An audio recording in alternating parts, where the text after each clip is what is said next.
correct.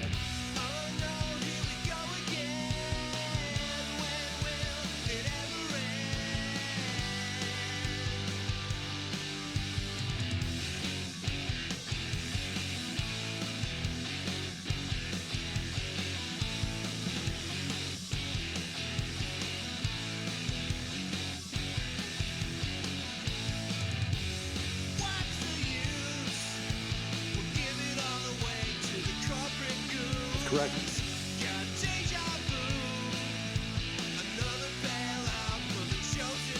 I'm not a doctor.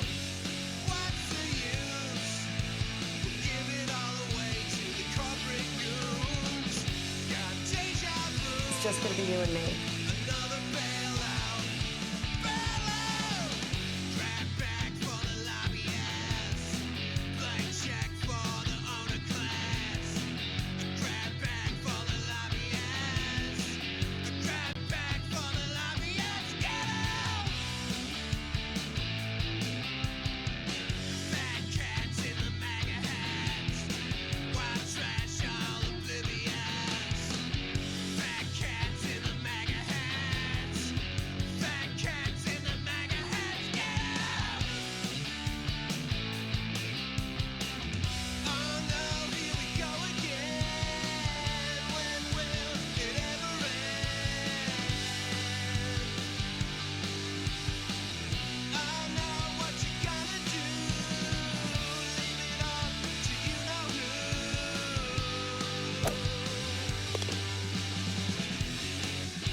Correct.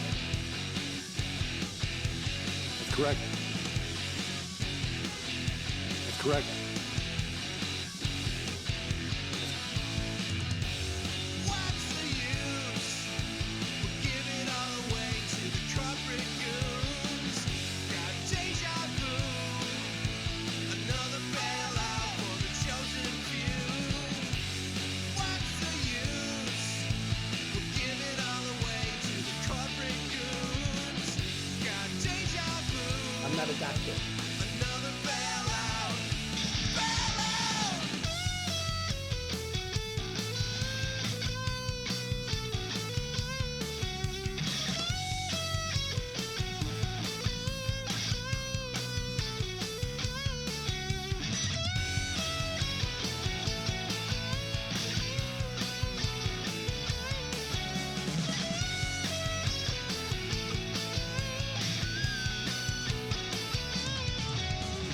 What's the use? Give it all away to the corporate goons. Got deja vu. Another bailout for the chosen few.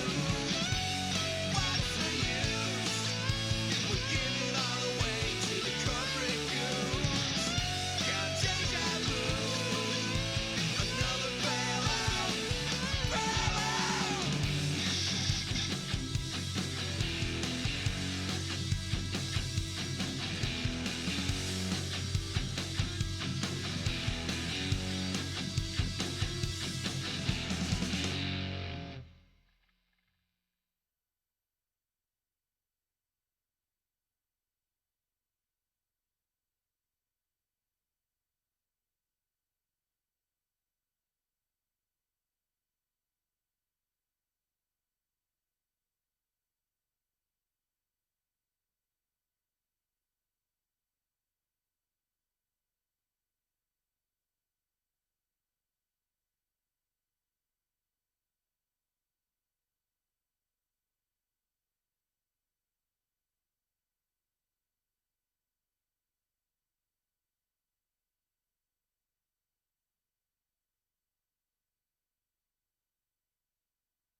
Hey guys, we're just about ready. Ben's eating toast. You do not want to hear a Ben Joravsky without toast, all right? So he's just about done. We're a little behind. Hang tight. Good, man.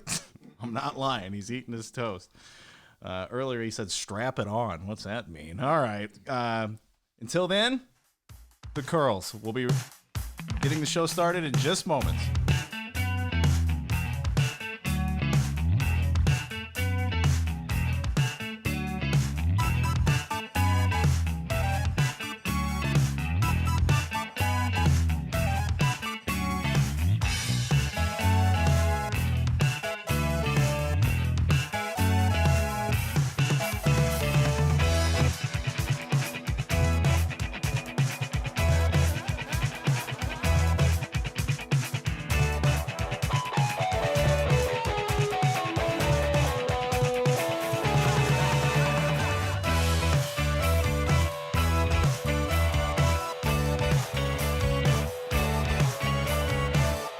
We're not playing games.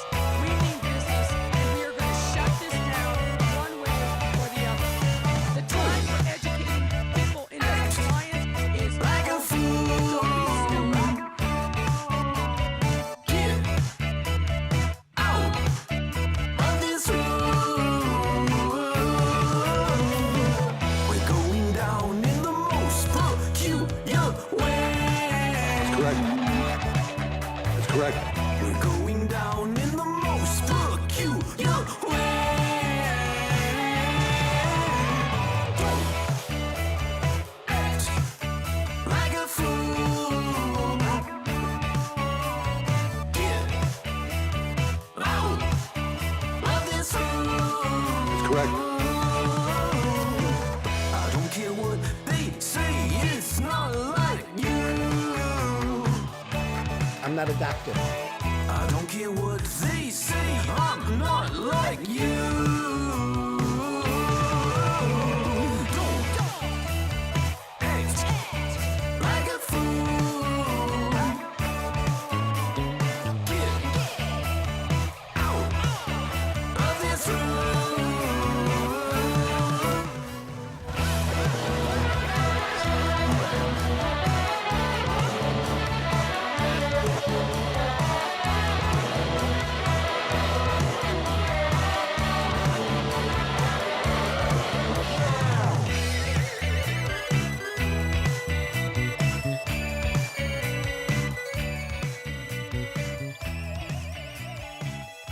You know, Ben often jokes that I love the attic so much, and then I'm never gonna want to leave. Here we are, 6 minutes behind. Ben's eating toast. You're not gonna want to leave. Oh, man. That toast was delicious, man.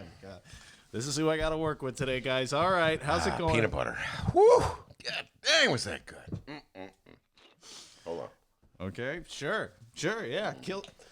Kill some more time. It's cool. Hey, look at the guy in the back alley, man. Who is it? I have no idea, but he's... Looks like... What's he drink? I guess it's coffee. All right. No guy in the back alley jokes. There's a couple Oh of them. yeah, do the guy in the back alley jokes. Just do better ones. They're hanging around the outhouse. Did you notice that? The porta potty. Yeah, we got a great alley, folks. A porta potty, two guys hanging around there. Where's the guy selling the reefer? Well, I'm doing the show right now. Oh, okay. Yeah, have you ever noticed, everybody, that there's never a guy in the alley selling reefer when Dennis is doing the show? I know. You ever notice there's a long line outside the alley while we do the show? It's like Trader Joe's, and they social distance. 6 feet apart, everybody. Okay. All right, let's get the show going here, everybody. Sorry we're running a little behind. Hope you enjoyed the music there. Michael Girardi, the latest hit from Michael Girardi. It's called Bailout, I believe. Let me check here. Yes, it's called Bailout. That's an awesome song. Thank you, Michael. Song, yeah. You're the man. And, of course, the Curls, our dear friends, the Curls. Hope the Curls are doing well. All right, your Ben Joravsky Show for Tuesday, May 5th. Is just moments away. But before we do this, let's thank these unions for sponsoring this show. Unions like the International Association of Machinists and Aerospace Workers, Local 126 in District 8. The International Brotherhood of Electrical Workers, Local 9 are sponsors, as well as the International Union of Operating Engineers, Local 150. Thanks, unions. And, of course, today's Ben Joravsky Show is brought to you by our good friends at the Chicago Federation of Labor. Oh, I forgot. Today I said we were going to start doing requests. Real quick, live stream chat. If you're listening, let's get a request in for a song of the day for Ben. And we'll do our song of the day. Ben, how you feeling today? You got his toast. He's ready. You got ready. your notes. You ready to talk politics? Yeah, it's the only problem. The same old problem. Can't read them. They were great when I was writing them. Now I can't read them. Does anyone know a person who does that? Wait, can we just check this scene out now? The guy is entering the porta potty. He's entering. Oh my God, there are people in the porta potty. Yeah, but he's having a conversation with the other dude with the doors open. Come on, fella, a little privacy for crying out loud. I'm calling that that snitch line that Lori That is Lightfoot not put 6 up. feet, It's not- Lori. no masks. Guys holding coffee. And the other dude's in the porta potty. There literally is a big orange porta potty right outside. But hey, I wonder if they're listeners.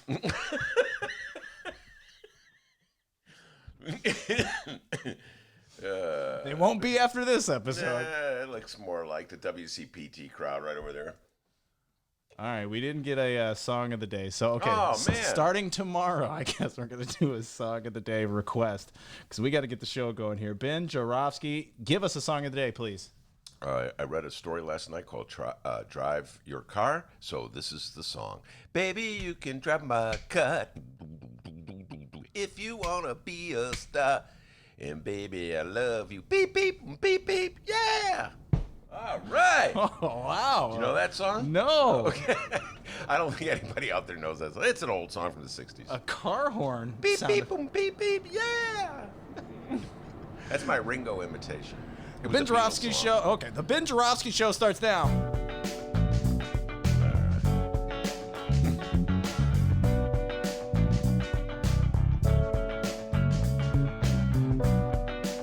It is Tuesday, May 5th, and live from Ben's house, this is the Ben Joravsky Show.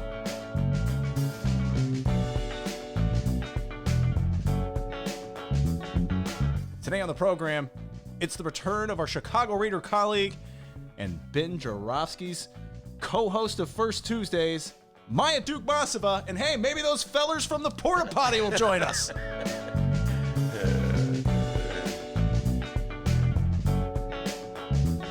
And now your host, Chicago Reader columnist Ben Joravsky. Hello, everybody. Ben Joravsky here. We're calling this Pritzker Protesters Tuesday. And here's why. Good week. You have a good weekend, D? No. Oh, okay. Well, at least you were definitive about it. Hey, everybody, let's take up a contribution and help D out. We got to get him back on Netflix, okay? He's not on Netflix. There's a lot of good shows he's missing. So let's help out, all right? You like that, D? Let's get a contribution. Help to get this guy back on the list of things I need in life for people to help out, Netflix is the thing. Well, you know. Yes, that's what it is. It's the little things in life. Or you could do that thing where you go, what is it, like 6 weeks you get? Just try it out for a month. Is it a month? Yeah, I just create new emails and then I get a Netflix account for free for a month. For 1 month. That'll get you through a few episodes of Schitt's Creek. We'll get into Schitt's Creek in a little while. As my father says, cheat 'em and how. I thought you were going to, what is he? If you're scared, go to church. If you're scared, go to church is another one, my father says. Anyway, what I do, I saw The Host, great flick. I wrote about it for the Reader, but I just want to say this. The Host? Yeah, it's Okay, you got to it's a put the great T flick. on that. Sounds a little... Okay, no, you got to get that head out of the I'm gutter. just I saying. clearly said The Host. Anyway, The Host, great sci-fi flick about a giant monster in the Han River in Seoul that comes out, snatches people, and I know it's a great flick. I know it sounds weird, but great flick. Loved it a lot. Oh, here's the big problem with it. Dubbing, D. I got this thing about dubbing. Dubbing is terrible. It's the language of the actors is Korean, so they're speaking in Korean. But instead of just giving you subtitles so you can hear the actual voices of the actors, they do that hokey dubbing thing. I like hate the old dubbing. Kung Fu movies. Yes. Oh my God. Or Godzilla. So it's like you see their lips moving, but what it coming out of the lips bears no resemblance to what the lips are doing. Right. That in itself is a little disconcerting. But on top of that, where do they get these dubbing at? You and I could do a better job. You, me, and Mark Sims would do a better job of dubbing than anybody they have to do. Are we about to get in the dubbing industry? I love to, man. These guys are like, there is a monster over. I mean, they're terrible. Come on. Anyway, but it was a great flick. Having said all that, the dubbing sucks. It was a great flick. Watched a couple more episodes of Schitt's Creek. I will now do my Moira imitation. Moira is Catherine O'Hara's the part played by Catherine O'Hara, the wife. She's so good. She goes, "Take that knife out of my back and plunge it through my heart. And then Daniel goes, okay. I actually do a better Daniel imitation than Moira. Daniel's the son. Okay. I've been going around. Okay. Love Schitt's Creek. Can't watch enough of it. Oh, do that son again? That your impression of the son? Yeah. Okay.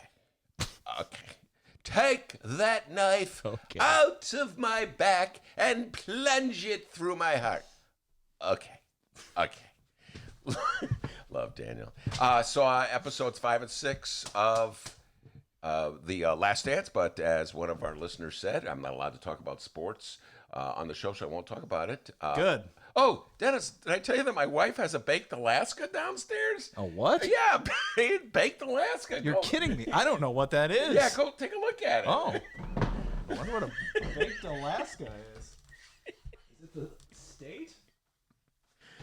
All right, there he's gone. Good. Let me just say this. There was one funny bit in this where Jerry Seinfeld makes an appearance. I don't know if you guys saw that. Jerry Seinfeld shows up in the Bulls locker room. You know how celebrities talk to other celebrities? Hi, Michael. Hi, Jerry. They don't even know each other. But, you know me because I'm super famous, and I know you because you're super famous, so we're going to pretend like we know each other.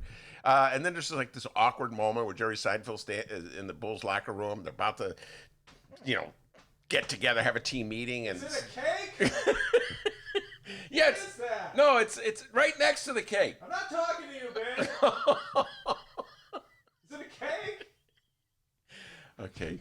So anyway, as Jerry Seinfeld's walking out of the Bulls dressing room, he sees some play that Phil Jackson has diagrammed on the blackboard, and he says, "Oh, that won't work." I thought that was a very funny line, just totally improv. Oh, that won't work. And then he says, "Just get the ball to Michael." And can I just say this? All that mumble jumble about Phil Jackson, the great genius, the brilliant triangle. He's designed an offense that nobody can figure. No, you know what? Push come to shove, it was get the ball to Michael and get out of the way. So anyway, I love that line. Oh, you're back, D. Hey, what's up? I was just talking about monetary policy. I don't know what a baked Alaska is. Still, there was nothing down there. Oh, well, enough on the monetary policy for this week. Next week, I'll probably at this time, I'll have more discussion. The euro, D. Okay? Don't forget the euro, all right? Okay, the euro. Cool. Hey, I got a new band name. Baked Alaska. I'm going to start that band. Okay, talk to Mick Fansler about that. Anyway, what else? Oh, there was an article in the New York Times about Warren Buffett. Warren Buffett, of course, is the great Oracle, the Oracle of Omaha, they call him. He's like 80 years old now. He's the investor who just makes tons of money. And then once a year, he has this gathering in Omaha where all these money-making geeks show up, and they sit at his feet looking up and with worshipful eyes as he makes pronouncements along the lines of, you can maybe make money or you might lose money. They're like, whoa, that's so deep, man. Yes, you're going to make money unless you don't. Oh, thank you, Warren. So anyway, there was an article. The New York Times guy writes him what's his name? Let me give him credit. Hold on, D. Going to give the guy credit. Every year he goes to they call it hold on, where is it? Oh, there we go. Oh, yeah, Woodstock for Capitalists. Every year, this guy, Andrew Ross Sorkin is his name. He's a columnist for the New York Times. He goes there and worships at the feet of Warren Buffett. Here's his great quote. This is pretty much sums up this year's Woodstock gather. Although they did it over the internet. No, they didn't. Everybody didn't go to Omaha, right? It's a virtual Woodstock gathering. Here we go. Quote, "You can bet on America, but you kind of have to be careful about how you bet, simply because markets can do anything." Whoa. Hey, D, huh? There's a... it's like Kenny Rogers. Let's just have Kenny Rogers show up. You got to know when to know when to foe. Anyway, great message from Warren Buffett, who's like the rest of us, has absolutely no idea how this COVID-19 is going to play out and affect the marketplace. What else? I want to give 3 cheers to Tim Bray. This story broke over the weekend. At least Ed Maher sent it to me. I want to thank Big Eddie. Usually I send my guests articles that they have to read as homework assignments. Ed Maher, who comes on the show once a month, has sent me this article to read. So thank you. It was really interesting. I'm glad I saw it. Tim Bray, he's the Amazon vice president, who quit Amazon excuse me, in protest. Amazon have been firing whistleblowers who were making noise about warehouse employees frightened of COVID-19. And this guy, Tim Bray, called it chicken shit. I'm allowed to say that, D, chicken shit. And that is a perfect word for it. Chicken shit move by Amazon, the wealthiest company in the world, firing workers who are raising concerns about the safety conditions in Amazon warehouse. Total chicken shit move. And I'd just like to say this to Jeff Bezos, who owns Amazon and is the world's richest man, and will probably never give any money to the Ben Joravsky show. Well, he probably wasn't going to give any money for me anyway, D. Remember, how many columns did I write blasting the city of Chicago for offering him $2 billion? I'm sure it's a problem you've been dealing with for a long time. Yeah, I know. Getting in trouble with that big mouth of mine. Anyway, Jeff Bezos, you own a newspaper. You own the Washington Post. You're not supposed to fire whistleblowers. You're supposed to embrace them. Whistleblowers are how people get information more often than not, that essential information that they need to know how the world's really working. You don't fire them. You celebrate them. Tim Bray went on to say that the firings, quote, are designed to create a climate of fear. Climate of fear, yeah. Just what we need more in the age of COVID. More fear. So, well, I think I would sacrifice the Jeff Bezos interview that I know you are working very hard to get. But 3 cheers to Tim Bray from Amazon for standing up, taking a stand. And finally, there were the protesters in the Thompson Center. There's the ones who were hating on Pritzker. We talked about they gathered on Friday, D. We talked about a little bit about them last week. They're our local version of Operation Gridlock. The protesters in Michigan, the protesters in Wisconsin. There's protests going throughout the country. They're targeted at governors who have their states on lockdown. The protesters want to open up the economies. They're really just frustrated, and I, of course, believe that they're all purely creations of the Trump campaign, that they're intended to put the pressure on governors, particularly Democratic governors, so that they have somebody to blame, a scapegoat to blame if we ever get out of this COVID-19 crisis and we're facing suddenly a huge recession or depression. Well, they could blame the governors as opposed to blaming Donald Trump. So they serve a very important political purpose to Donald Trump's reelection campaign. Anyway, the bunch here in the Thompson Center, they had their rally on Friday while we were on the show. They say they want to get back to work. Now, D, I'm going to say something right now. I already got in trouble with Jeff Bezos. I'm going to say something that's going to get me in trouble with the MAGA hat crowd. So to paraphrase the great George Carlin, you ever notice how protesters at Go Back to Work rallies are people who probably didn't have a job to begin with? I'm just saying. They sure have an awful lot of time on their hands to go to protest. Now, I know what you're going to say. Ben, be fair. The reason they're protesting is they had jobs, but they lost their jobs because Governor Pritzker shut down the state. That's what you're going to say, right, D? All right. Yeah. Okay, thank you. Well, I'm just saying. You're sharp today. That's right. Okay, if you say so. But here's the thing. They're protesters. They're in a very public place. They're in a public plaza in downtown Chicago. They're surrounded by media. There's cameramen filming them. There's photographers taking pictures of them. There's reporters interviewing them, generally at a distance. Why are they holding signs with swastikas on them? Why are they holding signs with Nazi slogans on them? I mean, think about this. If you're out of work and you want to win over potential employers once we're back at work, do you think it's actually a good idea to be seen walking around with a sign with a swastika on it? With a sign with a Nazi slogan on it? Arbeit macht frei? Which was the words that were over the fence leading into Auschwitz, a death camp? You think that's like a good idea to win over employers? Employer in the interview. So, you got any hobbies? And then I'm the guy with the swastika sign at the protest rallies protesting Pritzker, who, by the way, is Jewish. So it's really, on top of everything else, hugely offensive that you would direct this sign to Pritzker, and really shows some questionable judgment on the part of the protesters.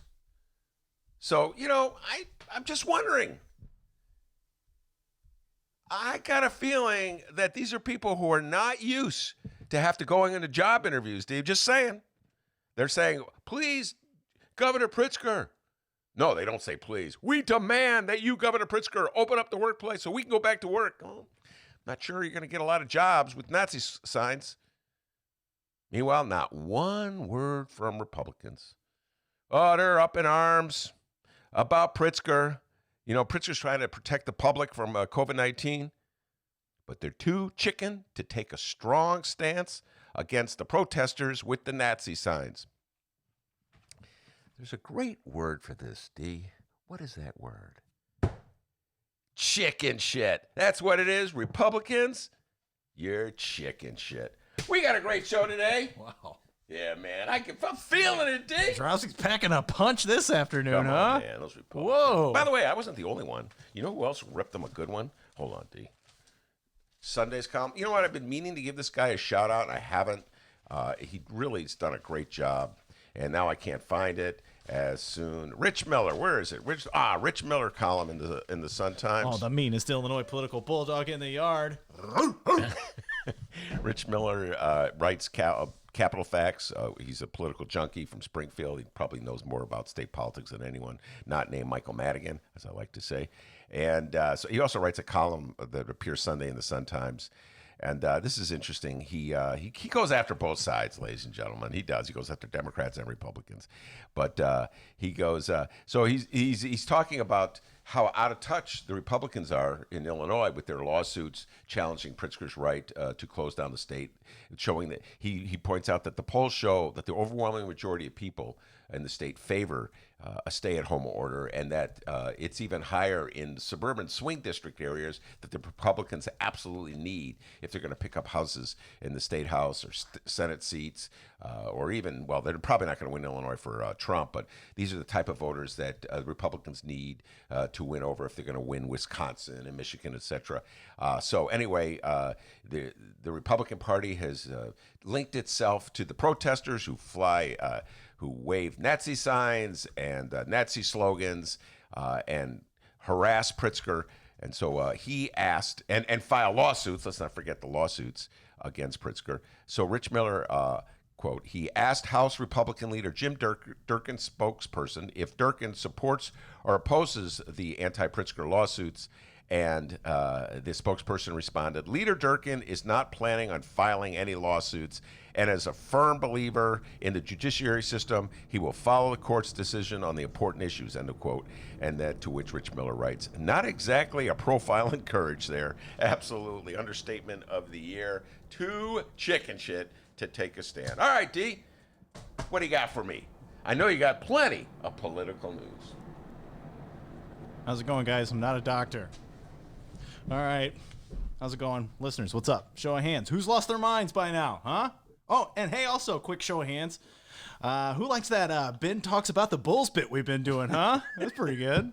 Wait, you don't know about it, D, because you're out of the room. Duh. My name's D.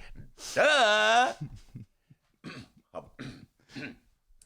Take the knife out of my back and plunge it through my heart. By the way, a little behind-the-scenes note here. Okay. If today's barely pre-show meeting is any indication, listeners, get ready for about 6 months of Schitt's Creek references on the program. That's correct. I know, I'm only in season 2, and I got 3 more to go. Holy cow. Actually, and then I'm in trouble, D, because I'm like you. I don't have access to whatever channel it is, whatever network it is as season 6. So I just get to watch the next 3 seasons. All right, everybody, before we find out what's happening in Chicago and or Illinois this afternoon, yeah, Murder Hornets, whatever, bring it. We need to talk about what went down over the weekend. We're not playing games. we mean business, and we are going to shut this down one way or the other. Okay. The time for educating Sorry, Lori. people into compliance is over. Don't be stupid. We're now in month 2 of our Illinois stay-at-home order, and, well, more people are getting antsy to get out there. Spring has sprung, and for some, staying home and saving lives is getting more difficult by the day. Want proof? Okay, I got it. The following comes from CBS Chicago. Mayor Lightfoot and Chicago police said Saturday that the city will not hesitate to make arrests during parties as the coronavirus pandemic moves on. Yes, newly appointed Chicago Police Superintendent David Brown said that officers have learned of 6 parties planned for Saturday night after, quote, parties were all over the city on Friday. House party gate continues, Ben Joravsky. Yes, arresting and jailing people who really did nothing illegal, while at the same time releasing jailed people who did something illegal. CPD said no arrests were made, though, but they were dispersed. We have more quotes from our new superintendent, Mr. Brown. He said, quote, "We are aware of 6 parties tonight. Non-compliant will result in citations, fines, and arrests." We have more audio from the mayor's press conference on Saturday. She was near Springfield and Adams after police learned of a planned party nearby on Saturday. Like I said, this happened over the weekend, so we got to cover it before we move on to the news of the week. Like to hear it? Here it go. Lori Lightfoot, take it away. We will shut you down. We will cite you. And if we need to, we will arrest you and we will take you to jail. Okay, that's definitely what I call a mixed message. We've been discussing mixed messages for the last 2 months. And yeah, listen, I share Mayor Lightfoot's frustration with people who so blatantly violate the social distancing policy that is absolutely necessary to protect us in the middle of this virus. But this is something I talk about with Dennis all the time. We're usually off the air. I'm like, why?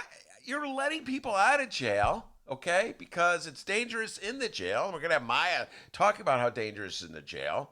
But now you're going to put people in jail. It's like, I thought the whole point is to have social distancing so we contain the disease. Why would you take people and put them in jail where they're more likely to get the coronavirus? Oh, I get it. You're saying, I'm really mad at you because you had this party, I understand this, where people could pick up the virus and spread it. So to punish you, what we're going to do is we're going to take you to the one place in Chicago where there is even a greater likelihood that you would get the virus, a jail, so that you could get the virus, and then we're going to let you out so you can spread it. I would say that's a mixed message. Again, I understand Lori Lightfoot's frustration. I appreciate that. I'm frustrated too. I'm starting 2nd month in the attic. I got it relatively good. I tell you this to D all the time. D, we got it pretty good. At least, we have our health, touch wood, right? And we haven't caught the virus, at least that we know. So, we have it relatively good. But I don't know.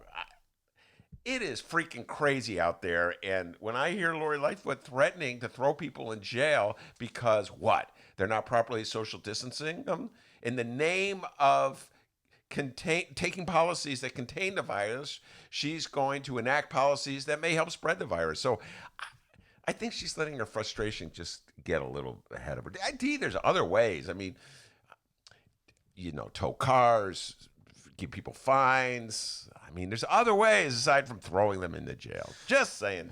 Mixed message time. So many mixed messages in the middle of this pandemic. Yeah, it's starting to, we're back into ourselves into an awkward corner at the moment, but we have more from Lightfoot. When you go out and party, when you go home to your mama, your grandma, or anybody in your household who has an underlying medical condition, you are bringing death to their doorstep.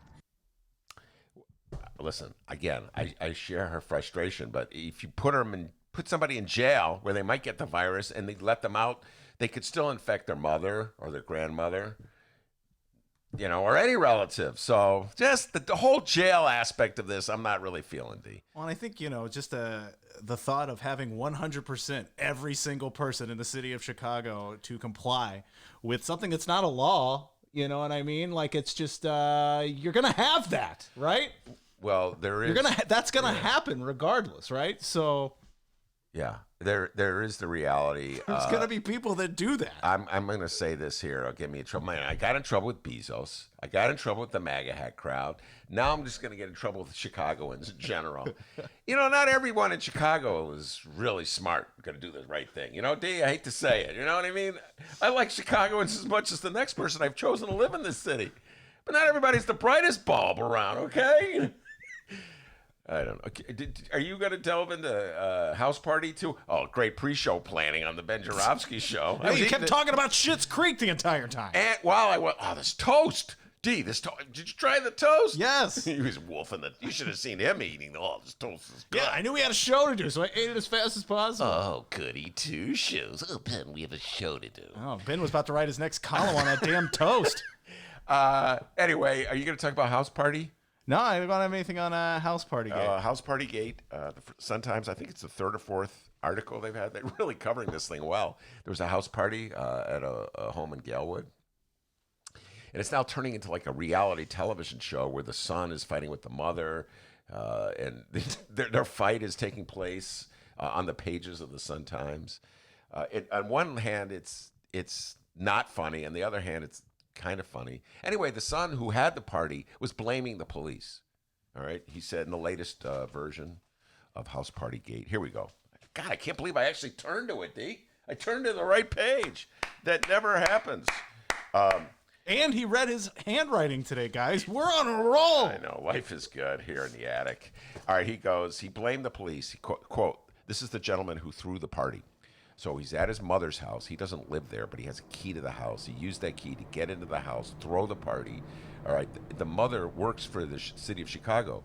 So she works at the fire department. She's sort of a high-ranking official there. So her name's splashed all over the newspaper. She didn't do anything other than let her son have a key so you should do that, right? You have an emergency key, you give it to your relative. Anyway, he goes, so the police told us, get everyone out of the premises because it was loud. They didn't tell us, hey, you can't do this here. You can't have these many people in the house. They didn't tell me that. They didn't mention the pandemic. They just said it was loud. It got out of hand, and my neighbors ended up calling. All right. I don't know where to be. What, you need the police to tell you we're in the middle of a pandemic? First of all, some people at the party are wearing masks. Did you wonder why some of your party-going friends are wearing masks? People just show up with masks. You're throwing a party, go, hey, I like that. Is that a new style that people are wearing? I don't know, in New York, now it's spreading to Chicago? You know what I mean? Did you ever wonder? See, that's what. Actually, I stole this line from Dennis. He made me say it, but he's true. Not everybody, you can't depend on everyone in the world and in Chicago being part of the world, to be really, how did you put it, D? Bright? I don't know. He said it a lot worse. Oh, but no, I said for this plan to go 100% as prepared, you need people, everyone, to not be an idiot, and that's gonna happen. Yeah. So what are you gonna do? Arrest people for something they didn't do anything illegal? That's gonna happen. Yeah, I don't know. Just to blame it on the police. Police get blamed for a lot of things. In many, many cases, it's their fault. But in this case, I'm sorry. Why didn't you ask the guy at your party with the mask? Hey, why are you wearing a mask? If you were unaware that we're in the middle of a pandemic, if you're unaware that we're in an outbreak, listen, you know what? I don't want to pick on them because how about the people in New Jersey? Oh, the Blue Angels are flying. Let's go out and look at the Blue Angels. Everybody's got their theories like, well, the Blue Angels are flying to celebrate frontline workers. They're angels. They're going to protect us. You can't get COVID-19 if you're celebrating frontline workers. Duh. Didn't know that? Okay. Doesn't transmit from person to angel. And the funeral for the rabbi in New York, remember that one? Well, he died of COVID-19, so we can't get it because we're celebrating his life. So, I mean, there's a lot of stupidity everywhere, all right? It's not just at the party in Galewood. There's a lot of it out there. It's very frustrating. I understand why Lori Lightfoot would be frustrated. I truly do. When You gotta like break a law. You just can't be an idiot and get arrested. Hey, what's 2 + 2? 6. Get in jail. That was your Brian Regan imitation. Did you know that? Kinda. You just did Regan. Okay. By the way, did you get the George Carlin reference I made to the protesters? Yeah, I like how you cleaned it up. Yeah. I love George Carlin anyway. The protesters out there protesting to let us get back to work are the kind of people who wouldn't have a job in the first place. Anyway, so yes, I want to say that the guy who threw the party in Galewood, come on, you got to come up with a better, right? Blaming the police? Come on, you could do better than that than blame the police. What should he have said? I'm a complete idiot. I mean, what? That's not gonna happen. I mean, you threw a party in your mother's house. She works for the fire department in the middle of a pandemic that we're supposed to be protecting ourselves by social distancing.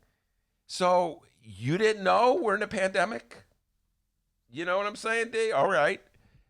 You didn't ask the guy who showed up at your house with the mask why he's wearing a mask? I still don't understand what that guy's doing at the party. Oh, no, he's like the Blue Angel. Oh, the angels will protect us. When you can't get COVID-19 if you're watching airplanes flying to celebrate frontline work. You didn't know about that? You didn't know about? Yeah, D. This whole thing is sort of contingent on people using their heads. And I mean, we got protesters in downtown Chicago waving Nazi signs and swastikas, so there's always an element. You know what I'm saying, D? There's always an element. So I understand Lori Lightfoot's frustration. I'm just saying, Mayor Lightfoot, I don't think arresting people in the middle of a pandemic when you're releasing people from jail because that's where the COVID-19 is spreading, I don't think that's a good idea. All right, we have more Lightfoot news to discuss. But before we get into that, I just got to ask. Let's move forward. Let's go a few years forward here, Ben, and look ahead. And 2023 would be the next mayoral election, right? Hold on, let me do the math. 24. Yes. Okay. Good. How did you know that? I can do math too. I'll tell you what, those teachers in Alton taught this guy a thing or two. So let's go into that year. So what are the campaign optics on something like this running as mayor for re-election? We will shut you down. We will cite you. And if we need to, we will arrest you and we will take you to jail. I could see someone running against Lori Lightfoot for mayor using that quite a bit moving into the 2023 election. I can tell you, people on the north side of Chicago, LOVE, Lori Lightfoot, okay? They love her. So she may be the one using that as her campaign appeal. I'm just saying, D, they love her in the north side. I got in all kinds of trouble about a haircut. Remember that? Oh, yeah. Oh, man, I get in trouble with Jeff Bezos. I get in trouble with the MAGA hat crowd. Got fired for my big mouth with tips, you know? But here in the north side, man, Lori Lightfoot, let her have a haircut, Ben. There's more important things to talk about. Talk about a mixed message.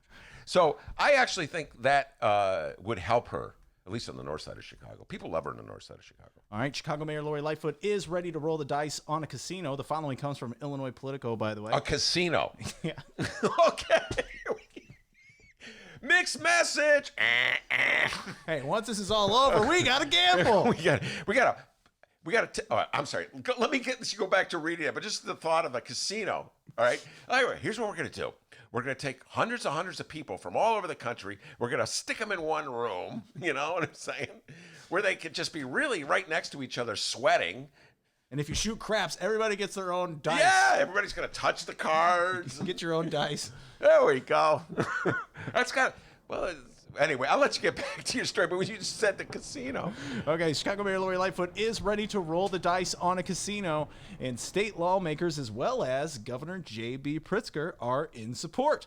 But like so many projects these days, the legislation to get that ball rolling is in a holding pattern as lawmakers figure out how much federal funding might come to Illinois to offset costs of the coronavirus. And those federal funds would affect how big a revenue gap the state budget is facing, setting up the stakes for a casino bill. Let's see here. We have some quotes from the Chicago mayor, Lori Lightfoot. She said, quote, "We are in regular conversations with the governor and the legislative leaders and others to understand what options they're looking at to fill the budget hole created at the state level, and, of course, advocating for both a Chicago casino and no cuts to the local government fund. We're also concerned about what other revenue-raising ideas that folks in Springfield are thinking about." Pritzker said on Monday that he, quote, "favored getting that done." He was asked about the casino. He said it's the right thing to do. It may be difficult to do in the next month, and it depends on when the legislature gets together. The governor said the safety of lawmakers and their staffs will be easier to accommodate once more testing, tracing, and treatments are done on the coronavirus. House Minority Leader Jim Durkin supports the casino bill and, quote, "so do a number of Democrats," Pritzker said. "So I would hope that we'd be able to get that done sometime during the year." Let's just pause it right here. I'm glad that we're thinking about everybody just going into a casino at this moment. Ben, your thoughts? All right. Well, I just erupted with a few of them when you started reading that. I had not seen that story. That just must have broken, huh, over the wires. So off the top of my head, I would say this. First of all, I suppose I'm now reconsidering everything. Damn, calm down from my initial outburst, all right? Just now I'm rethinking things. Yes, it's prudent that you look ahead, right? Looking ahead, life will continue one day after this COVID-19. So there may be a time when we are not like stuck in the attic looking at the porta potty and the brown line, et cetera, and we'll be back to work. It doesn't seem like it's going to happen anytime soon. So it's showing a lot of optimism and faith in our ability to conquer this disease. But the notion of a casino right now is extremely ludicrous. As I pointed out, the idea that people would be congregating in one giant room, just shoulder to shoulder, you're condemning those partygoers on the West Side for doing it right now. At the same time, we're anticipating what? I don't know. A year from now, we're going to be able to do that. So it's showing a little faith in our ability to escape this pandemic. So, on one hand, hats off to them. I've got tremendous mixed thoughts about a casino. I've talked about this in the old days before we entered the pandemic. This is a big issue. A casino is, of course, a way of soaking the people who can least afford to pay it, turning to them to fund government, and gambling is an addiction. And by the way, that was also in the Jordan show. And I could talk about this, D, without sending you to look at the Baked Alaska. Did Michael Jordan have a gambling problem? They kind of analyzed that. Listen, I love the Bulls series to death. And by the way, we'll be talking about it with Stacey Davis Gates tomorrow. We have our weekly Last Dance segment. SDG will be here. Not literally here, but over the phone with us. She's a huge basketball fan. Came of age in the 90s when the Bulls were making her run. If anybody follows her on Facebook or Twitter knows that she's obsessively following this. But anyway, so we'll be talking about. But they love Michael Jordan to death on that show, and it's he was one of the producers, or his colleagues, associates were producers of the show. So it's not going to be a really hard-hitting look at Michael Jordan. But there was that moment in 1993, we're in the middle of the Bulls championship playoffs against it was against the Knicks, so it was not in the finals. Anyway, Jordan and his dad went to a casino in Atlantic City, or gambling until midnight or 1 a.m. or something like that. So the issue is, does he have a problem? And he was saying, no, I don't have a problem. And generally the filmmakers are saying he doesn't have a problem. But the reality is that most people are not billionaires like Michael Jordan, and so they can't write off checks just that simply when they roll up debts, gambling debts of like $1,000, $2,000, $5,000, as Jordan did they showed in the movie. So it's a way of soaking people who can at least afford to lose the money to pay our bills, and I have hesitancy about that. In addition, we have the other problem where the people who run the casinos said that the formula that the state approved back in whenever it was that they passed gambling is not favorable to them, and that they have to redo the formula. So someone's going to take a hit. If you're going to give more of the pot to the person running the casino, either the city or the state is going to take a hit. So more negotiating over that. So who's it going to be? The state or the city? I got a feeling the state's not going to agree to it, so it looks like Chicago is going to take a hit. So we're not going to bring in as much money. So I had that problem, which is still lingering. But, D, I don't know. It is a mixed message at this point in time to talk about a casino. Even if they figure out a way to get around the issue of who's going to get what, I can't see a casino coming online for a while. You know, they're talking about a second wave of this thing in September. Right. You know? When will I see my grandma again? I don't know, but you're going to be able to gamble next year, man, all right? We got you covered on that. But my grandma. On one hand, you know, the mayor's out there. God, you're going to give it to your grandmother. On the other hand, well, we're going to have the casino. You got to know when to hold them and know when to fold them. Okay? The Kenny Rogers Casino. All right, man. By the way, are you going to be talking about grades? We didn't do any pre-show prep on this. Is that on your news thing? No, I don't All have right, the we'll get to that Because later. you told me during the pre-show meeting, yo, D, man, I'm going to cover grades. Okay, cool. So I won't cover that. And now here we are. I The show's forgot. like, but hey, you got your peanut butter toast or whatever. Hey, don't make fun of that peanut butter toast. I'm not making fun of the toast. And there was a little cinnamon on there. Oh, was that good?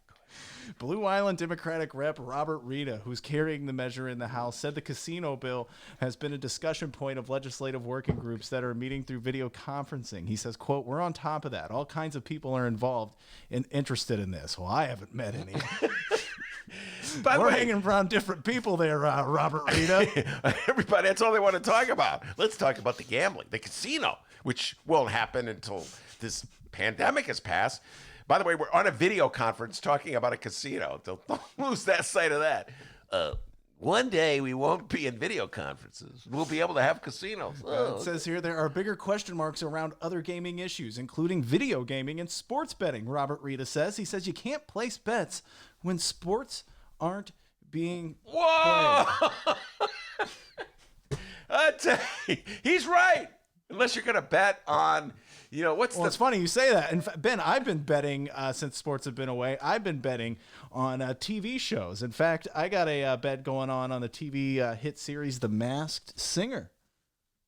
I've seen that. I've seen the one where I got 250 that The Masked Singer's Ice Cube. And when will they announce who the Masked Singer is? I don't know. I have not seen. Why do you think it's Ice Cube? That's your answer to everything. For 10 trivia points, Dennis, who plays the son in Schitt's Creek? Ice Cube? But that's funny, Rita. The man raises a good point, D. You can't bet on sports games if there are no sports games to bet on. See, good point. All right. So, guys, don't worry. All 4 of you listening who was like, man, I hope I can gamble right now. That's coming soon. Yeah, coming soon to a casino near you, which hasn't been built and won't be able to operate, but we're depending on the money from that casino to pay our bills. Okay. So gambling's covered, and also this comes from the Chicago Sun-Times, and one Tommy 2 joints Shuba, yeah. smoking in the boys' room. Shuba, amid the coronavirus. That's a song, isn't it? Yeah. Who sings it? I think it's Poison. I think it's Ice Cube. I see what you did there. It says here, amid the coronavirus pandemic, recreational pot sales tops $37 million in April. The total trails only the $39.2 million worth of adult use cannabis unloaded by dispensaries in January, the first month the drug was legalized for recreational use. It says here, April's nearly $37.3 million in sales trails only the $39.2 million worth of adult use cannabis. Boy, Illinois, we got some potheads in this state. Holy cow. A lot of people coming in from out of state, D. A lot of people coming, a lot of cheeseheads from Wisconsin. You're right. Wolverines or whatever they're called from Michigan. Yeah. Yep. I think it's a few of those Operation Gridlock people in line there, too. And I'm just saying. And where I'm from, Missouri. Get those Missourians. All right, you're not from Missouri. But don't give that out. Southern Illinois is so close to I know, Missouri. but that you're people not from Missouri, okay? Oh, wow. A little state hate here on the Ben Joravsky Show. Yeah, that's good. State hate. Not a fan of Missouri. All right, just saying. So, Ben, your thoughts here. Pots just, sales are through the roof. Yeah, of course. I mean, people need reefer. Duh. By the way, great conversation with Richard Wallace. I urge everybody, not now, but later, to check it out. Talk about the inequities. We've legalized marijuana, but once again, it's sort of like, well, okay, black people, we're going to throw you in jail for smoking when it's illegal, but now we're going to cut you out of, getting any piece of the pie now that it's legal. But yeah, people love marijuana, cannabis, excuse me, D. I'm supposed to call it cannabis. And they've been indulging in it forever, and they will be indulging in it forever. And the notion that it did something really bad to you that was like worse than what alcohol or cigarettes or gambling for that matter do to you is ridiculous and absurd. So yeah, people are indulging like crazy. And if they can figure out a way to manufacture enough to meet the need, we're still having issues on that front, there'll probably be even more sales through the roof. It'll take a while before the legal sales overtake the illegal sales. It will happen. Happen with alcohol, but people love their reefer. All right. By the way, can I just say one more thing? It's your show, dude. KC will be on the show. Kelly Cassidy, state rep Kelly Cassidy. Cut a deal with her yesterday. Booked her for. She's going to be one of our bonus guests, and she, of course, was one of the authors of the legalized reefer bill here in the state of Illinois. So looking forward to having that conversation. Oh, man, I love talking politics with Kelly Cassidy, one of the more progressive state reps in the state of Illinois. I got a lot to talk with her about, so that'll be this Thursday. Well, Ben, since Kelly Cassidy is our go-to on all things cannabis, can this be the interview where you try a little cannabis and do the interview? Can we finally do this? No, and negatory.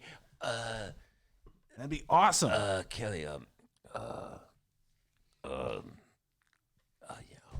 Okay, maybe not.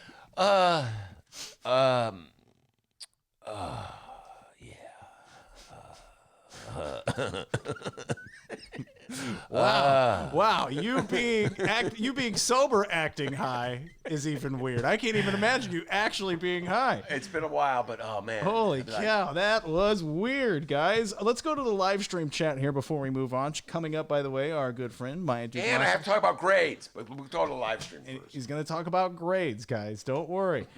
Shout out to our good friend. It's Johnny Joe. Johnny Joe let us know. Wait, hold on. Fred. It's Fred who let us know. Smoking in the boys' room, not poison. Brownsville Station. Wow.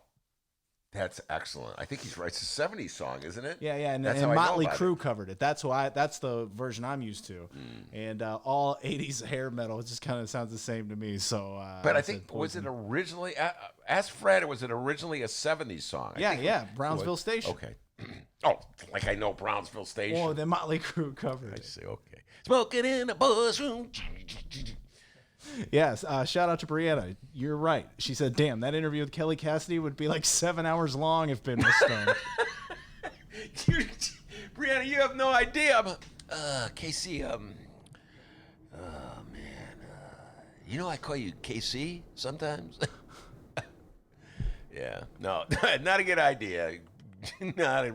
Totally not a good idea. Oh, Fred's been listening since the beginning here. He gives a little reference to the beginning of the show. He says maybe instead of jail, Lori can put people in that orange porta potty outside and lock it up.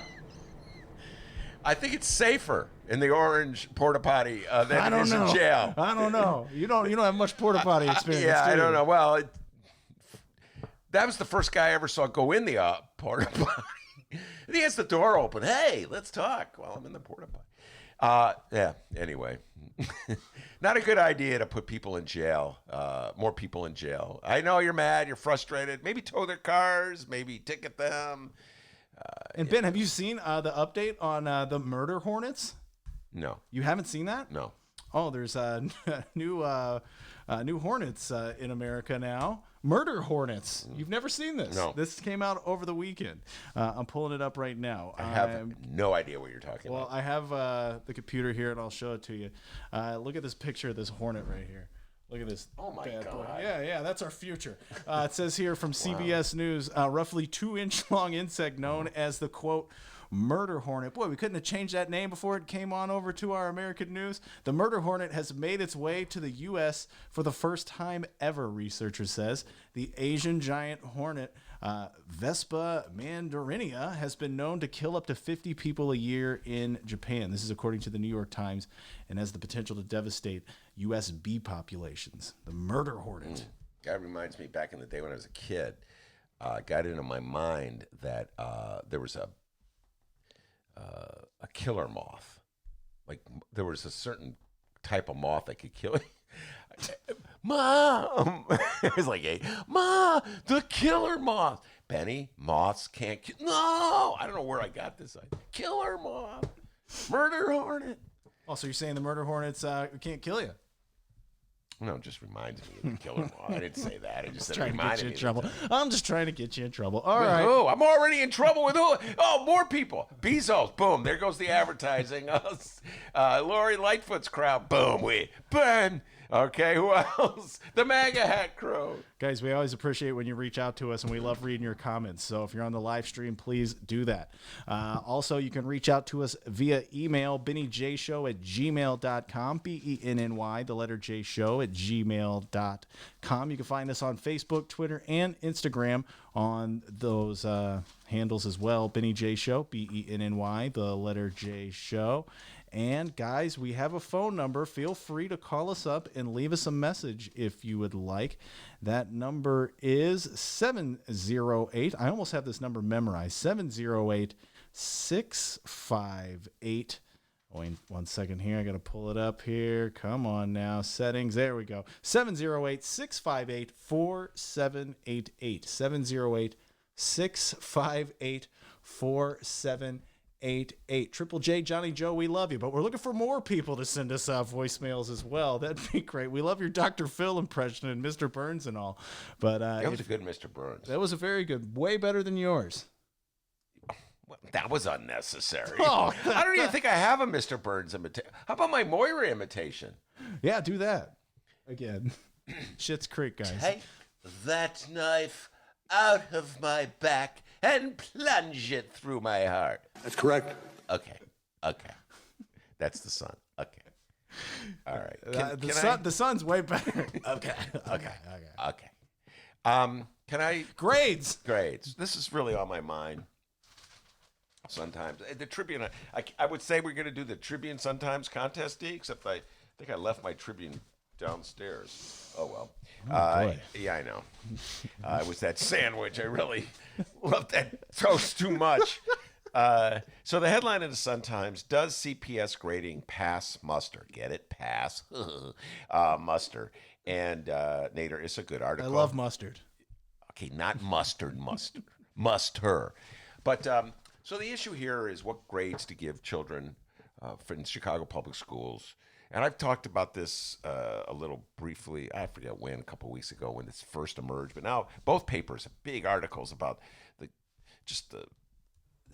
bureaucrats at CPS wrestling with this issue. Like, some kids are completing assignments over the internet, but other kids come from families that don't have computers, so they can't complete the assignments.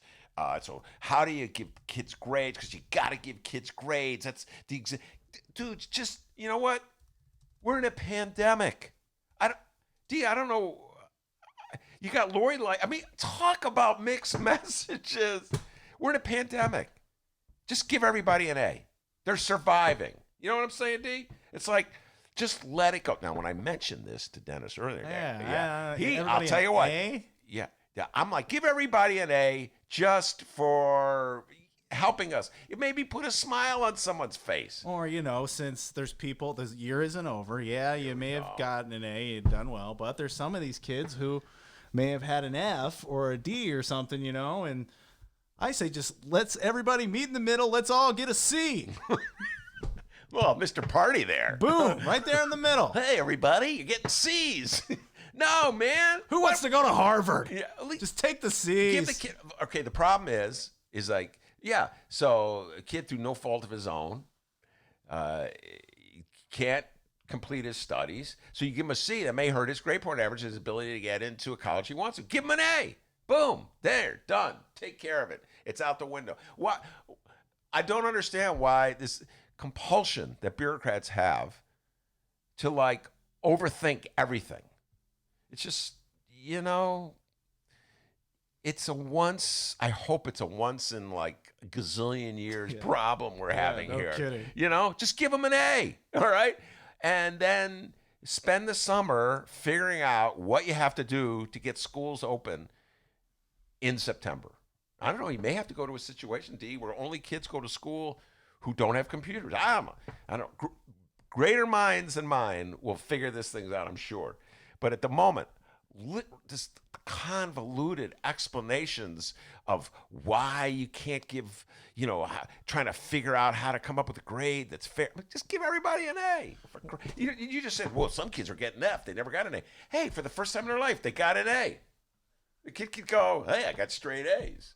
That'd be Wait, a so nice you're thing to saying say. that Everybody. you and me in this attic can't figure out America's school system during a pandemic? You're saying we can't do that? I don't think so. Come on, man. Well, maybe if that guy in the porta potty helps us. Oh, there he comes again. There he goes. It's a different guy. Wash your hands. There's no faucet in those things. Yeah, I think between you, me, and that guy, we can figure it out. But just give them A's right now. Good God. A's for everyone. A's, we're in. It's like pandemic. they all went on Oprah. A's for you, get an A, and you get an Yeah, A. you go on Oprah's show. I never heard say, I'm sorry, you don't get a special present. Ellen, you're not getting the toaster oven because you have 3 absences. No, you show up, you get it. All you got to do is be a student enrolled in the Chicago Public Schools. We're in a pandemic. You're getting an A. Boom. Take care of the problem. My Dukmasova is coming up after this break, but Ben, I'm going to throw a question at you right now. This is going to be tough. If you had to pick one, only one, who would you go with? Ellen or Oprah? Oh, Oprah. Oprah. Picking Oprah. Back in the 80s, I loved Oprah. I thought that would be. be more of a difficult decision. No, Ellen. First of all, Ellen did something I can't remember what it was, but I found it irritating. Oh, hanging out with George Bush. Oh, that was really. Oh, get ready for Maya, ladies and gentlemen. She's about ready to go on one of her famous Maya riffs about George Bush. We'll get it up. Beautiful transition without any pre-show prep. There you go. It would have been way more beautiful if you didn't call to it, but we'll be right back. It's the Ben Joravsky Show, and we are live from Ben's attic. That's correct.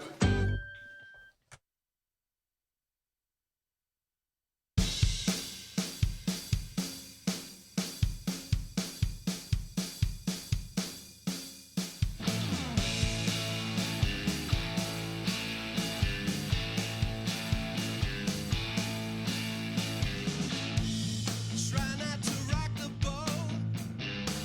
Don't wanna give you all false hope. That's the story from the editorial board. That's correct. The candidate most likable is somehow not electable. That's the story from the editorial board. We'd like to save the world when it's under attack, but how you gonna pay for that? Ow!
Shout out to Michael Girardi. You're the man. Thank you. Please keep the songs coming. If you're in a band or you make music or you know someone who makes music and is in a band and they would like to get their music played on the Ben Joravsky Show, we'll do it.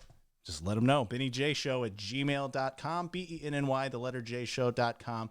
It'd be real great if they didn't sue us. Okay, welcome back. No lawsuits. Okay? Welcome back to the Ben Joravsky Show, live from Ben's attic. Yes, Maya, you're wearing a super cool sweatshirt. It's like a cat on that sweatshirt. No, it's a building in Rochester, New York. Oh.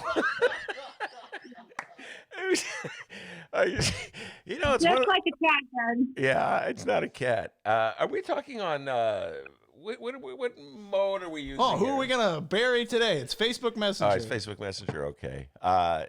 We've had a variety of sound quality, Maya, since we started doing these interviews over the phone, and so anyway, I've become a fan. I can't believe I'm saying this, of Zoom audio.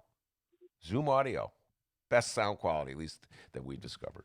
All right, Maya, let's get down to business. We've been talking. I kind of been talking about the article that you wrote for the Reader. My beloved Chicago Reader, our beloved Chicago Reader, about conditions in the Cook County Jail. And we've been talking about them because of this notion that it might be a good idea to lock up people who are having parties in the middle of this pandemic. I don't know if you know that. That was a threat that Mayor Lightfoot made. And I just don't think that was a very good idea to put people in jail at a time when we're wondering about the health conditions for people who are in jail already. Put more people in jail. Yeah. Let's take some people who were just at a party with 100 other people, and then put them into a confined condition at the jail that's already one of the nation's largest hotspots for the spread of the virus. Yeah, great idea. I thought that was. I understand, and I understand Mayor Lightfoot's frustration. I'll say this again, and I'll get your thoughts about the snitch line thing. I just wrote that down, but I just don't think that's a good idea to throw people in jail, or even to threaten to throw people in jail for via. I mean, what is the expectation that people are not going to be doing stupid shit? This is a city of like nearly 3 million people. Like, of course, somebody's going to be doing something stupid. Of course, people are not going to be following these instructions. Like, what is the expectation that like this won't happen? This kind of thing, of course, this kind of thing would happen. Maya, You thank you. I mean, I just don't understand what is it about a pandemic crisis situation that would make people believe that people are just going to stop doing stupid shit. Like, that's just not how things work. No, I couldn't. We were. You're not going to fix that. Maybe the way to fix that isn't to make more problems elsewhere. Yeah, that's well put. We were saying something similar, but we didn't say it nearly as concisely and neatly as you did. Yes, people are going to be doing stupid shit all the time, every time, including in a pandemic. Look at the Nazis protesting in downtown. Same shit. Like, it's just the protests, the lockdown protesters and the people partying. It's the same stuff. Like, as a government, I suppose the best you can hope for is like, more people complying than not, which clearly seems to have been the case so far. And then, it seems to me the citations are about the only reasonable thing to do in this kind of scenario. I don't know how much money they can squeeze out of people, or how they plan to go after them for that money. But at the end of the day, like, probably the best use of this kind of situation is to just, use it to further public education efforts about how people really shouldn't be doing this. But what can you do? People are going to be doing this kind of stuff. Yeah, no, and all week long last week we were chronicling various examples of people doing really dumb things. and not using their head in the middle of this pandemic, including the top of the list, the protesters in Wisconsin and Lansing and now in downtown Chicago. You know, they're like defying it. Like, oh, if we show up with swastikas on signs, that'll show the COVID-19. You know, then we really, or maybe they don't believe that you can actually get it. But you're right. Your point is very well taken. You cannot outlaw people doing stupid shit, even in a pandemic, even when it's against everybody's best interest. You could only hope that most people will follow common sense. All right, let's talk about the situation in the county jail. Talk about your story that ran.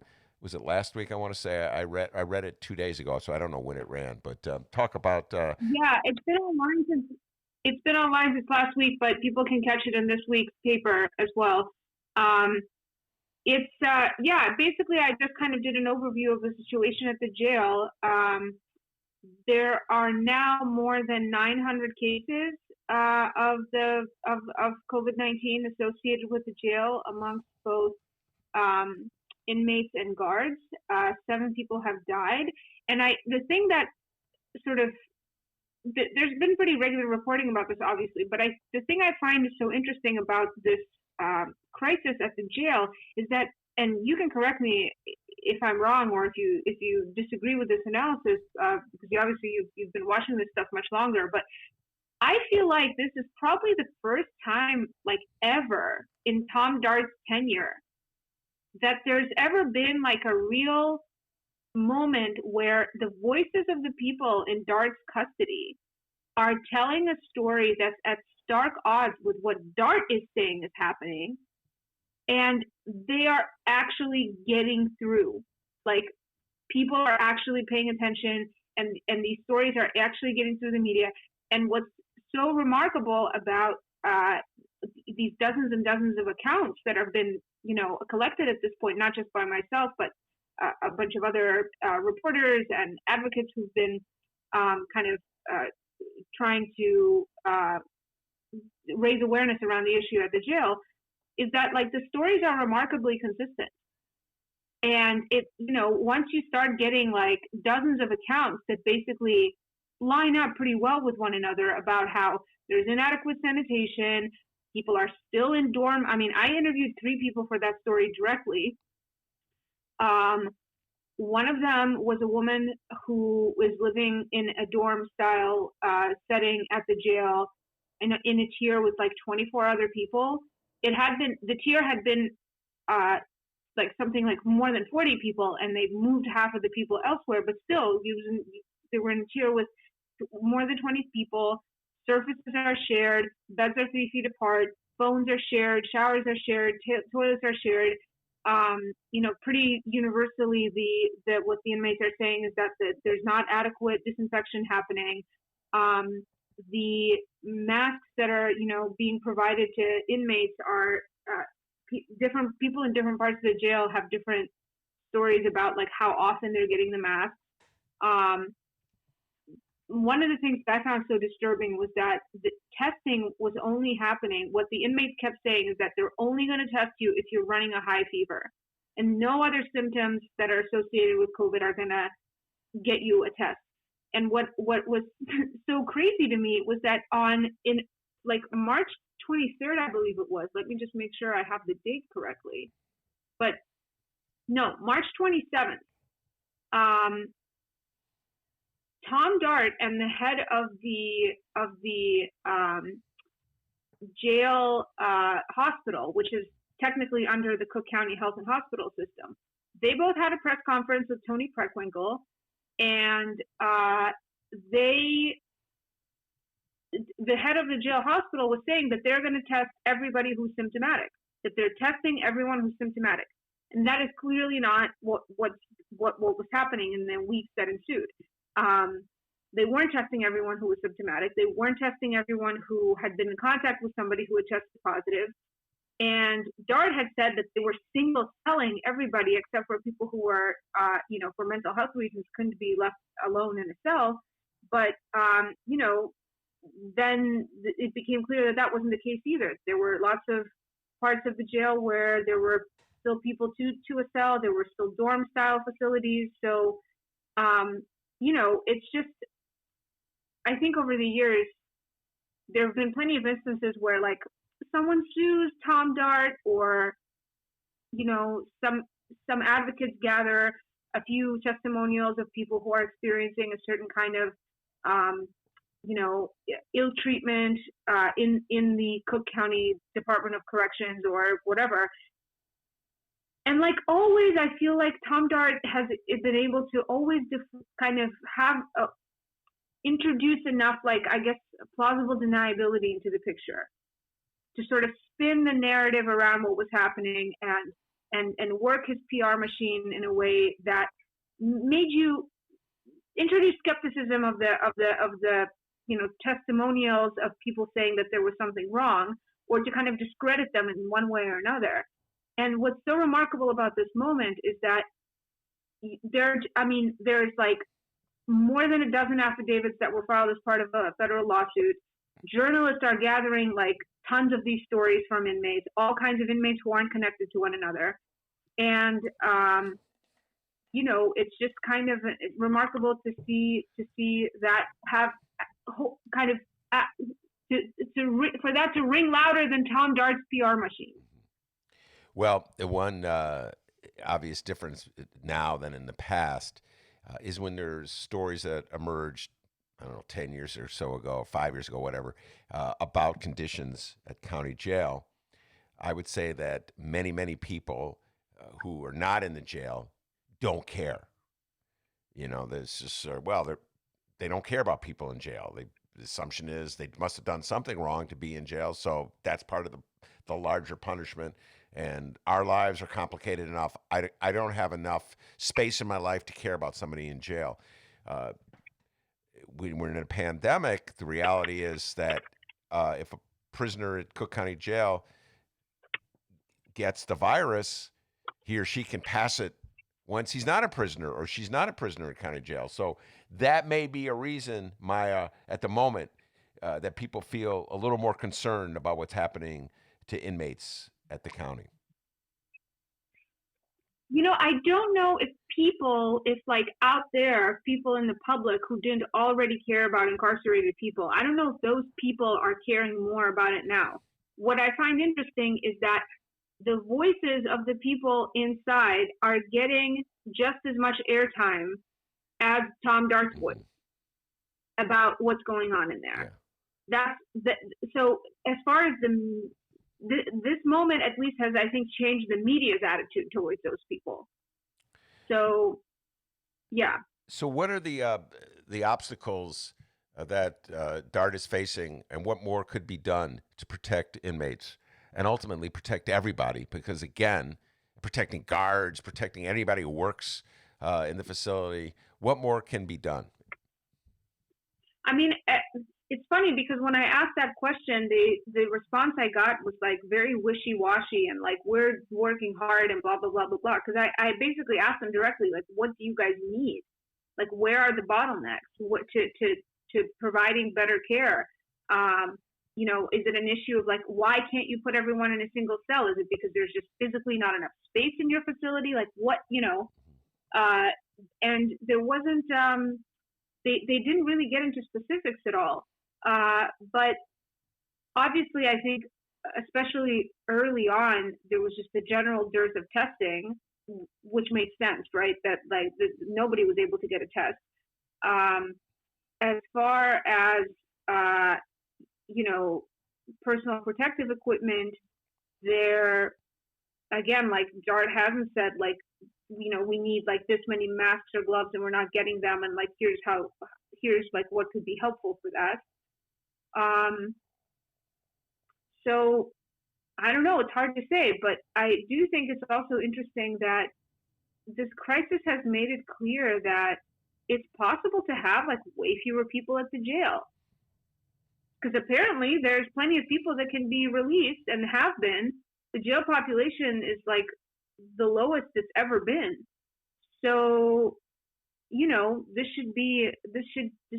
it's an interesting demonstration of the fact that like, maybe we don't need to have like thousands of people incarcerated when, while they were waiting on a trial to face accusations of having done something wrong. Do you think that there's a possibility? And as this question emerges, I almost think, oh my God, Ben, you're sounding naive. But there's a possibility that one impact of this this pandemic is that people will reconsider all our notions of criminal justice and the notion that we have to be punitive. I mean, I'm seeing a reconsideration, let's say, on marijuana-related crimes. Well, it's legal now, but so many people are thrown into jail and put into the system, Maya, over the last 20 years because they were possessing a reefer, which is illegal. So now we're not presumably going to do that. Do you think we're going to have reconsideration of bonding, and if being stuck in jail because you can't meet your bail obligations? Do you think this is going to cause reconsideration, or do you think once we get past this, it'll be business as usual? Well, I think it's possible, but I think that the thing that's going to make this, decarceration more feasible, is that like what we're going to see on the other side of this. You can't forget that what we're going to see on the other side of this is going to be like a massive local government financing crisis. Like, I just saw a figure somewhere floating around on the internet about how, corporate taxes and payroll and income taxes are like obviously plummeting because so many people have lost their jobs. I mean, the estimates are that more than 40 million people in this country are unemployed now. So local government is mostly funded through property taxes, but also through, appropriations from federal and state government, which mostly come from income taxes. So I wonder if on the other side of this, the issue is going to be less about, are we going to be in the mood to reestablish our former pattern of kind of mass incarceration and pretrial detention, and that instead the issue might be more that we're just not going to have the money to maintain such a vast and sprawling kind of carceral landscape to have a jail that has 10,000 people in it. Yeah. Like, we just won't be able to afford it. Although historically, the kind of prison industrial complex, whatever you want to call it, has been able to get its money when it needs it. So I guess we'll have to see. Yeah, we'll have to see. And the other speaking point will be about obviously the possible loss of jobs in this sector. So like, what are the Teamsters going to do who represent the guards at the jail if there's a possibility of like having to lose a bunch of jobs there because of budget cuts? Like, it's all kind of complicated. It's more than just about like, are we willing to incarcerate less, and it's less about that and more about like, what are the various intersections of like political and financial interests who benefit from incarceration. Yeah, I don't know. It's hard to say, but I think that the kind of fiscal crisis that's going to be looming for our local government is going to play a big role in this. Well, I remember very early discussions, interviews with Tony Preckwinkle, Cook County Board President Tony Preckwinkle, back, this is like 2010, 2011, when she was first talking about the need to decriminalize marijuana. And she was saying that perhaps the best way to sell it to the public is to talk about the money that they would save in terms of locking people up. In other words, you're not going to get people to join a movement to decriminalize marijuana just because it's unfair to black people. You understand what I'm saying? That's not going to motivate suburbanites to care about this issue. That's why I said earlier, nobody cared about the issue of people in jail until it might affect them. But you could get them to care about it if you could say, hey, we have this tremendous problem of figuring out how to pay our bills. And so this is one way to cut expenses. So anyway, by the way, whenever we get another First Tuesday, which will happen sooner or later, we definitely have to do one on the budget and all the implications that were of this pandemic and how it's going to impact taxes and revenue. And we were just talking earlier, it's Mayor Lori Lightfoot is telling everybody that the casino is back on the agenda, and I was sort of laughing at the notion that of depending on a casino anytime soon, people coming into a casino anytime soon is a little far-fetched, but apparently they're still thinking about that to help with the bills. All right, let's talk about this classic Maya tweet that went out yesterday or the day before and had me cheering when I saw it. And I'm not a big follower of Twitter, but I don't know how I found. I was doing a link to your article for my reader newsletter. I link every Maya article. I link, and I saw this tweet. I was cracking up about it. Here has been an excitement. Yay for our teachers! Yay for our teachers! One more time, thank goodness Bruce Rauner is not our governor at this moment. All right, so Maya, talk about your Bush tweet. There was a lot of love for President Bush. Boy, the bar is low these days, and you felt compelled to set the record straight. Go ahead. Really low, and it's really even sad that there needs to be some kind of record, setting the record straight process here, because it's just shocking to me that people would kind of forget. But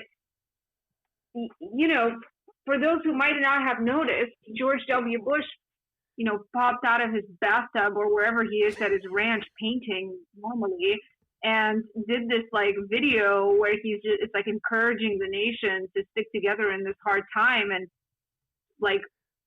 mentioning 9/11, and there's just this kind of sly kind of shoehorning of an Iraq and Afghanistan war apology in there. It's not an apology in the sense that he's sorry for it, but sort of justification of it. And yeah, this was making the rounds. This was sort of the moment when when he gave Michelle Obama a mint at a funeral or something like that, and everybody was just so excited. So, all I tweeted was just that the George W. Bush nostalgia needs to be beaten back into the sewer where it belongs, right next to a bunch of other bullshit from the early 2000s, the South Beach diet and Livestrong bracelets and welfare reform and neocon never Trumpism, which is another trend that I hate to see. Yeah, I don't know who the target audience is. I guess maybe the same people who are rallying to reopen Illinois and are, I don't know, maybe it's people who are excited to vote for Joe Biden. I don't know who that's supposed to be for, but it's definitely for someone who may have been asleep between 2001 and 2008. Yeah. Well, George Bush gives a bad name to, they never had a good name with me, but mainstream Republicans, the Republicans who were trying to rally around Jeb Bush in 2016 until Donald Trump stole the party from them and now owns the party. And so every now and then you'll see a George Bush Republican. Well, there's more. A few of them have access to the media, so they'll get out there and they'll talk about Trump like he's an abomination who has departed from what Republicans believe in. And how could you defend that point of view? Because Karl Rove. Yeah, exactly. Karl Rove. 2 wars.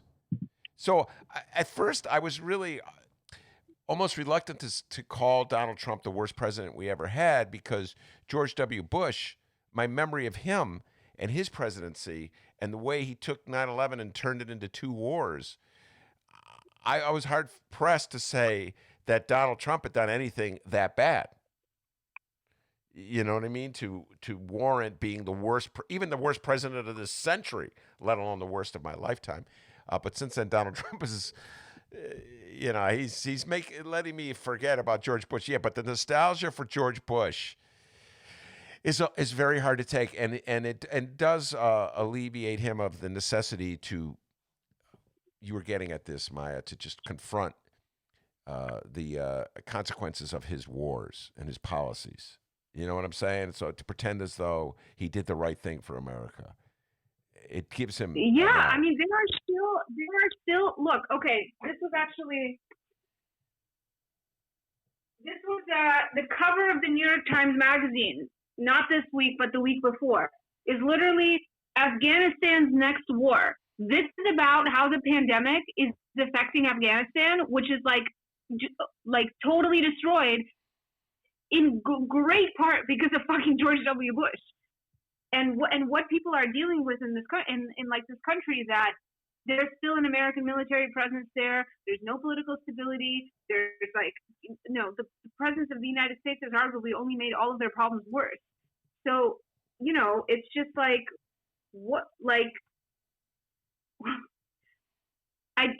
just reiterate that I feel like the only people who might be interested in this George W. Bush nostalgia are like people who maybe just were asleep for about 8 years. Yeah. Well, it's also a narrative that's being put out to try to win over Republican voters to get them to vote for Joe Biden. That somehow or other Donald Trump is a deviation from the type of mainstream Republicanism that Bush symbolizes, because Donald Trump doesn't even pretend to care. George Bush and his dad talked about compassionate conservatism, that kind of thing. What was it, 1,000,000 points of light, whatever the old man's saying was. And Donald Trump doesn't even pretend to care about that. So I think that's an attempt to resurrect that narrative to help Joe Biden. That's about it. But yeah, you're right. When Michelle Obama shared that mint with George Bush, just like centrists were cheering and, this is the way it should be. And I'm like, why? I mean, the country was so relieved when George Bush was finally out of the White House. People forget that. Many people were just as relieved by that as they were elated with Barack Obama's ascension. By the way, we'll close with this. I'm just your thoughts. I haven't talked to you in a while. At various times you've come on the show. We've talked about the Democratic primary. You were, as I recall, never a huge flag waver for Joe Biden, to put it mildly. What's your general thoughts about Joe Biden's campaign these days? Are you riding with Biden? No, I'm not riding. I'm not riding with Biden. I'm not riding with anyone, first of all, as you know. Oh, wait, time out. I forgot. She's a journalist. Yeah, sorry. Go ahead. Yeah. That's correct. But I'm sure as shit not riding with Biden. Where? From one room in his basement to another? Like, he's not riding anywhere. All right. Yeah. She's not riding with Biden, ladies and gentlemen. Don't forget, Maya is never going to tell you how she votes because she's a working journalist in the city of Chicago. Speaking of which, you got anything great you want to promote or tease people about what you're working on? I'll have a little update this week, probably about the situation with the COVID-19 outbreak at local homeless shelters. Also, I want to encourage everyone to listen to this amazing new podcast called Somebody. It was produced by Bill Healy and Allison Flowers and published by the Invisible Institute and The Intercept. But it's really a podcast that centers on the story of in 2016, a young black man was shot in front of a police station in Belmont Cragen on the Northwest side. And his mother had been trying for years to get some answers about like what happened to her son. And at first the thought was that maybe the cops had killed him. And then I guess there was more evidence that it was some kind of gang-related shooting where the kid was mistakenly identified as somebody else.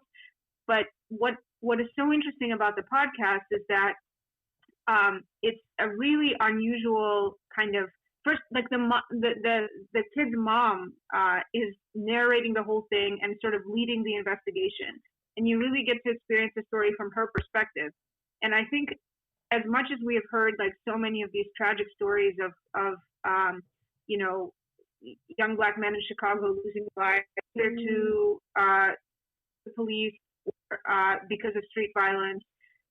What we don't really get to see often is what it's like for their families to try to get some kind of answers from the authorities about these murders, and what is a murder investigation like to experience if you're a loved one of someone who's died. And the podcast is like just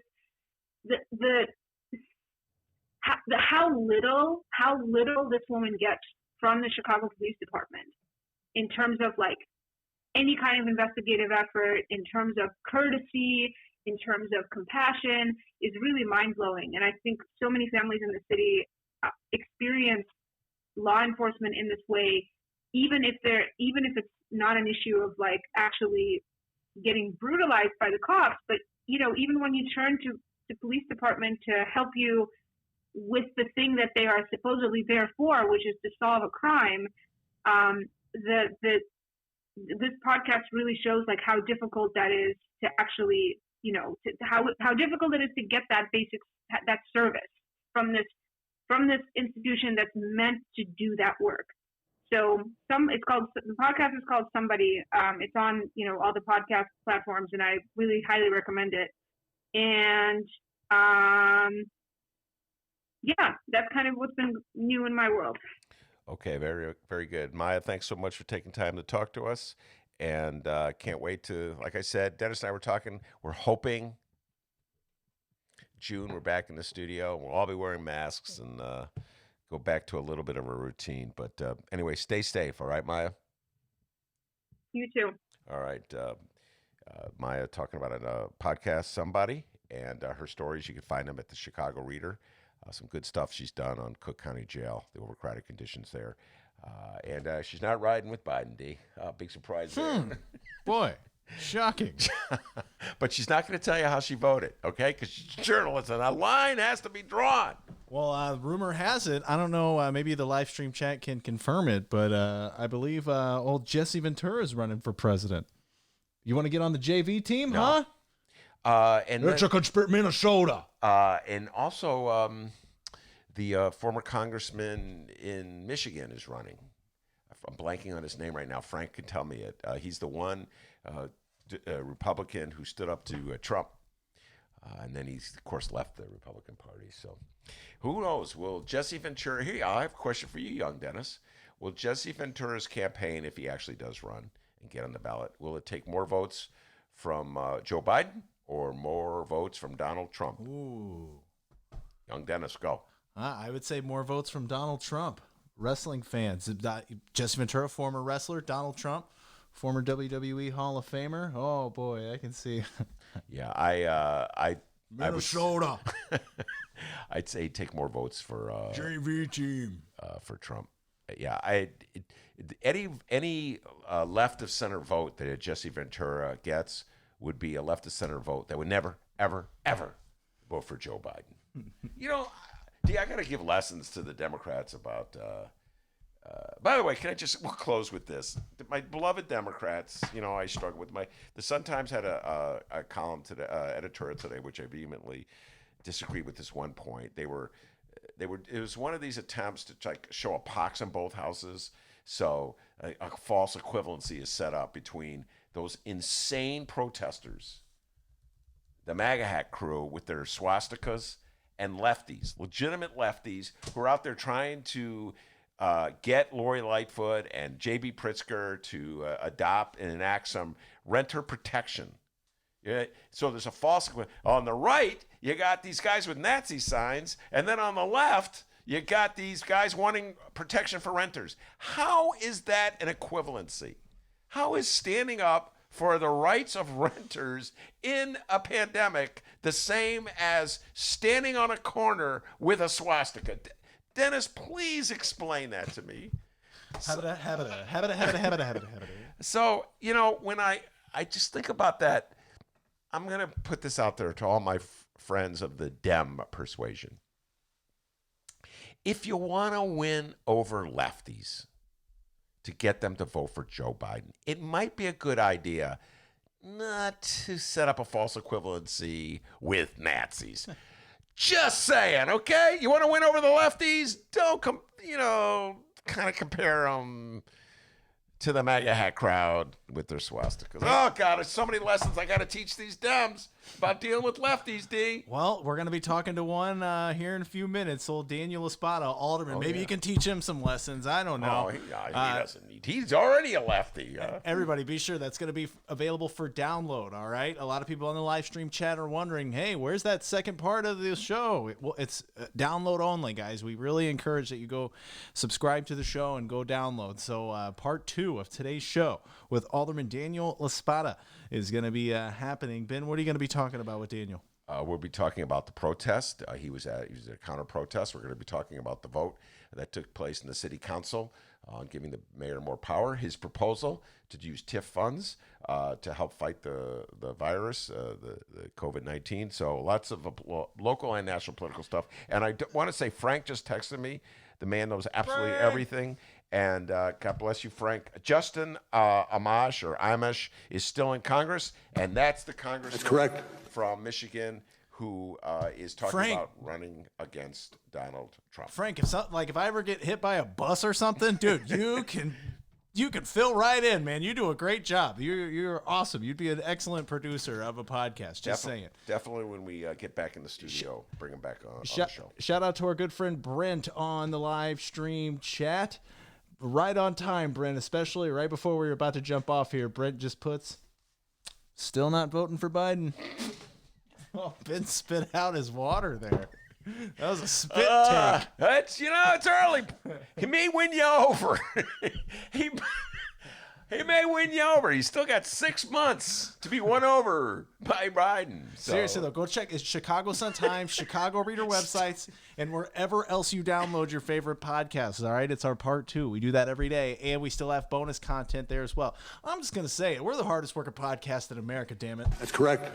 I'm with you 100% on that one. We really appreciate everybody. Thanks for everybody on the live stream chat. And we'll end today's show with Michael Girardi and his track. All right, we will do that. Thank you, Maya, and thank you, of course, the man, myth, the legend, pride and joy of Alton, Illinois. Without him, we couldn't do this show. And as Maya will tell you, as Frank will tell you, as Justin Amash will tell you. None of those people would tell me this. And as even those knuckleheads with the Nazi flags will tell you back home in Alton, they call him White Lightning. Give yourself a raise, take it out of petty cash. See you tomorrow, everybody.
We will shut you down. We will cite you. And if we need to, we will arrest you and we will take you to jail.